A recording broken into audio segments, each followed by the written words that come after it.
My name is John, and today we'll be reading The Art of the Trump Trade Deal by Stephen Moore, Washington Times, April 2nd, 2018. Stephen Moore, a columnist for the Washington Times, is a senior fellow at the Heritage Foundation and an economic consultant with FreedomWorks. He was a senior economic advisor to Donald Trump during the campaign. Is it possible that Donald Trump is winning on trade? Last week, President Trump apparently delivered two underappreciated victories as a result of his threat of stiff tariffs and renegotiated trade deals. First, Seoul has agreed to reduce long-standing non-tariff trade barriers that have reduced American exports to Korea. Though the details are still sketchy, the Koreans have agreed to buy more Ford and GM cars and trucks and other U.S.-made products. This can only be good news for American workers. The Koreans have also agreed to increase reimbursement rates to American drug and vaccine producers. Whether Korea keeps these promises is yet to be seen, but even the New York Times grudgingly conceded the deal represents a type of one-on-one agreement that Mr. Trump says makes the best sense for American companies and workers. Meanwhile, China appeared to stand down in response to Mr. Trump's jarring announcement of a record $50 billion of tariffs on Chinese products. Premier Li Keqiang pledged to improve American companies' access to Chinese markets. He also said in a news conference that China would treat foreign and domestic firms equally. Beijing has promised to stop forcing foreign firms to transfer technology to China and strengthen intellectual property rights enforcement. That was a very smart and encouraging response. But then on Monday, Beijing appeared to reverse course. China announced new tariffs of up to 20% on $3 billion of American pork, nuts, fruits, and other assorted export products. China has made no secret that it is aiming tariffs at areas of the country that voted for Mr. Trump. So what will it be with China? Concessions or retaliation? If it's going to be retaliation, this story won't end well for China's economy. Mr. Trump is a counter-puncher. He also doesn't back down.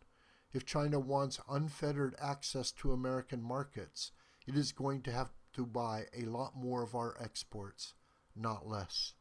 Mr. Trump also commands a moral high ground in this dispute.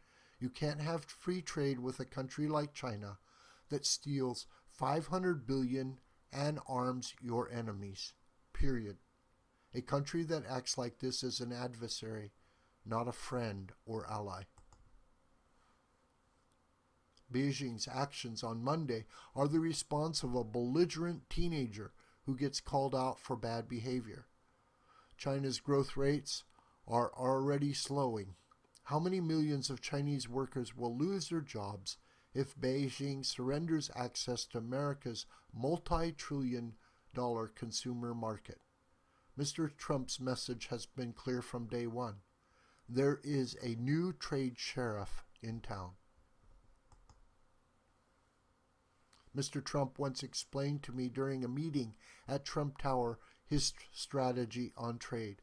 I am not a protectionist, and I am not an isolationist.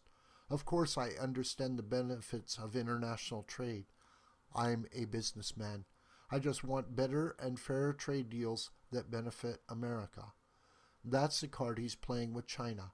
Americans, especially in the Midwestern states whose products and workers China wants to punish, are generally behind Mr. Trump all the way.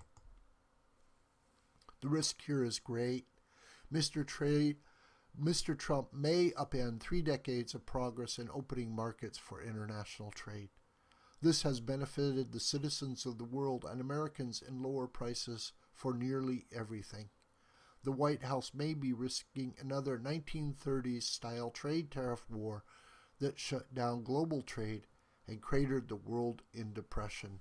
No one wants that. But the status quo trading arrangement with China is untenable. Mr. Trump can't back down here, and he may need to double down. He's where Ronald Reagan was at the start of his presidency when the air traffic controllers called his bluff and walked off the job. The Gipper took an action that rocked the world. He fired them.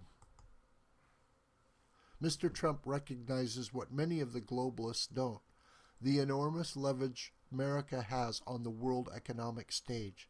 He's now demanding that, as part of the new NAFTA, Mexico and Canada respect American intellectual property rights and stop imposing price controls on our drugs and vaccines. Ditto for Europe.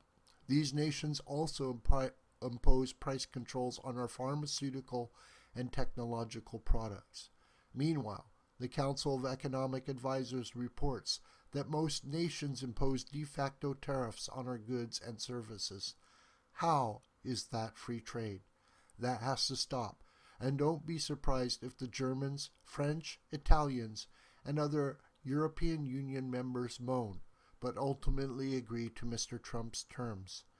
If this plays out the way we all hope, Mr. Trump may score the biggest victory for freer and fairer trade practices in American history. If China doesn't back down, things could get ugly.